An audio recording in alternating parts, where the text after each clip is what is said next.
Merci, monsieur le ministre. Je sais que tout renouvellement fait que certaines personnes qui habitaient là pensent qu'elles vont partir. Est-ce qu'il y a une politique? Là, je parle avec les architectes qui sont là aussi. Au moment où on fait le renouvellement, les personnes qui étaient là-bas avant, est-ce qu'il y a possibilité qu'ils aient également leur place, quitte aux architectes de concevoir un cadre pour qu'ils puissent également faire la même chose au même endroit? C'est une question que je pose parce que, vous savez, l'actualité le dit.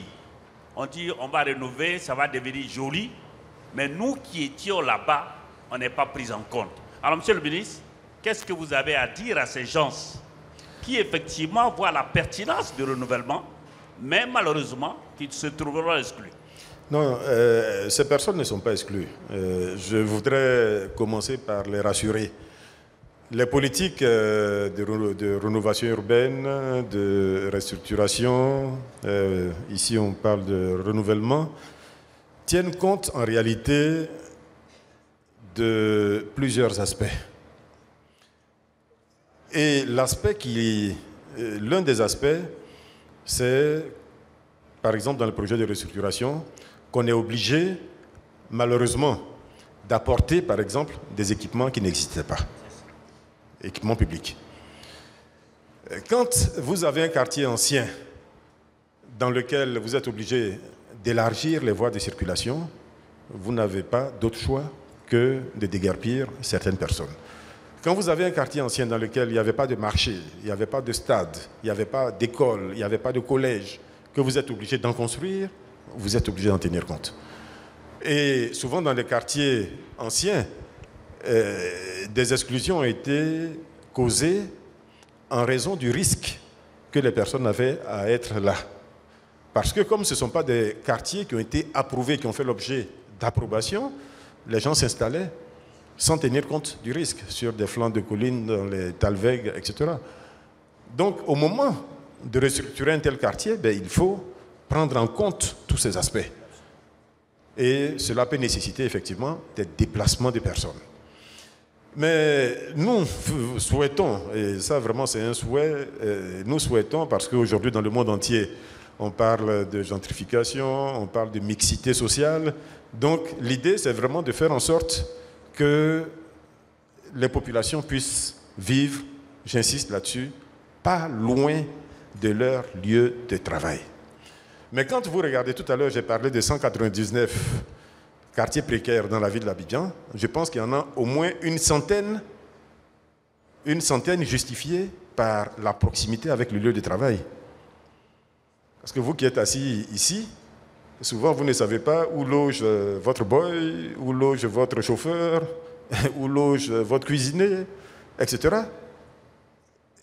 En général, il ne va pas très loin. Hein. Il ne va pas très loin. Il ne va pas aller à Bobo ou à Yopougon et puis faire le trajet tous les matins. Donc, il va se débrouiller pour trouver un petit cagibi pas loin de votre habitation. Donc, dans nos réflexions, il faut intégrer ce fait-là. Il faut intégrer ce fait. Vous savez, même en Europe, aujourd'hui, il l'intègre.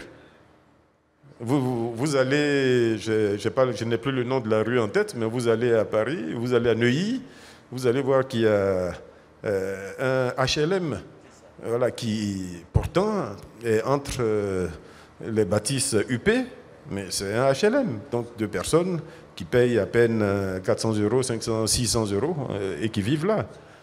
Donc je pense qu'on n'a pas le choix, on n'a pas d'autre choix que de forcer à ce rapprochement entre l'emploi et le lieu d'habitation. Ça va réduire la pression sur le facteur mobilité, qui est un facteur, comme vous le savez, un indicateur de performance de la ville. Et donc, je rassure, il n'y a pas de déplacement forcé. Et je vais peut-être terminer par ça.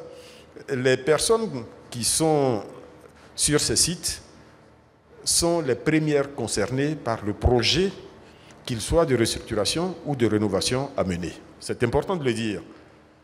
Quand quelqu'un a déjà sa maison avec un titre de propriété, par exemple à Biafra, vous n'allez pas rénover sans tenir compte de son titre de propriété. Et à Biafra, nous avons longuement échangé avec les promoteurs privés qui sont sur ce projet, et ils ont dans leur projet effectivement le relogement des personnes qui vivent là. Parce que là-bas, c'est vraiment un gros travail de restructuration, donc ils devront trouver des solutions de relogement de ces personnes-là ailleurs, le temps de construire. Et ils sont d'accord, ils l'ont intégré à leur business plan. Ils l'ont intégré à leur business plan. Et évidemment, si vous aviez, je ne sais pas, 600 mètres carrés, vous aviez 1200 mètres carrés, que ça vous donne droit à un appartement, c'est vous qui jugez.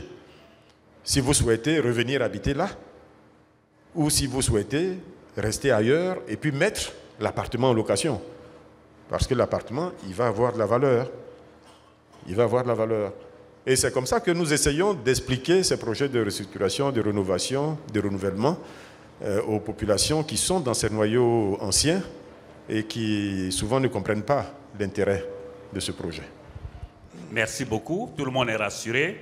Alors, je regarde mon président du comité qui me dit que je suis dans les temps.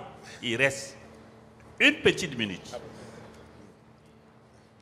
On a vu le dernier conseil des ministres, vous avez fait passer un décret créant donc le guichet unique du permis de construire et du contrôle urbain.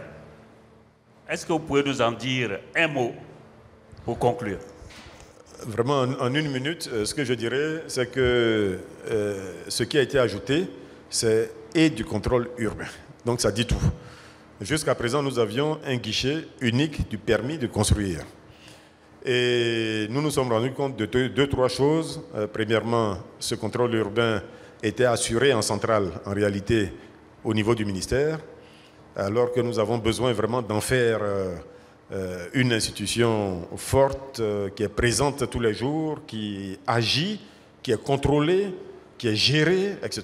Donc nous avons estimé que le faire en restant central au ministère n'était pas très pertinent. Donc ce contrôle, déjà des constructions, va être transféré. La deuxième chose qui est importante, c'est le caractère national désormais du contrôle. Parce que le guichet unique, quand il a été mis en place, il ne servait que la ville d'Abidjan. Que la ville d'Abidjan. Donc nous avons commencé à mettre des guichets décentralisés. Nous sommes, je pense aujourd'hui, dans pas loin d'une quinzaine de villes déjà aujourd'hui qui disposent d'un guichet décentralisé. Donc il y a besoin d'avoir une supervision, bien entendu, de ces guichets, nous assurer qu'ils marchent bien, qu'ils remplissent correctement leurs fonctions.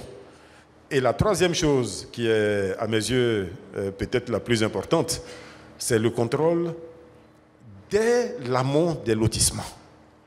Parce que jusqu'à présent, le contrôle que nous faisions était un contrôle uniquement axé sur les constructions. Nous n'avions pas la capacité de faire des contrôles sur les lotissements. Alors qu'aujourd'hui, ce qui pourrit la ville, notre cadre de vie, c'est malheureusement souvent les lotissements non autorisés qui pullulent à gauche, à droite. Une communauté villageoise fait appel à un urbaniste qui fait appel à un géomètre expert. On vient, on ouvre des voies, on met quelques poteaux ou quelques bornes et puis on commence à vendre. Et malheureusement, le jour où nous on s'en rend compte, il y a déjà 100 personnes, 200 personnes qui ont acheté des parcelles là-bas, voire même des gens qui ont commencé à construire. Et voilà, les litiges sont partis. Donc aujourd'hui, vraiment, c'est dès le départ, dès l'amont, arrêter les opérations illégales, non autorisées de lotissement. Donc ce guichet unique aura toutes ses missions et c'est pour ça que nous avons tenu à les créer. Et voilà l'explication en 2 minutes. Merci beaucoup. Je vous demande d'applaudir, Monsieur le ministre. Merci. Et je crois savoir que selon les termes de référence, j'ai fait mon travail. Applaudissez-moi aussi. Merci beaucoup.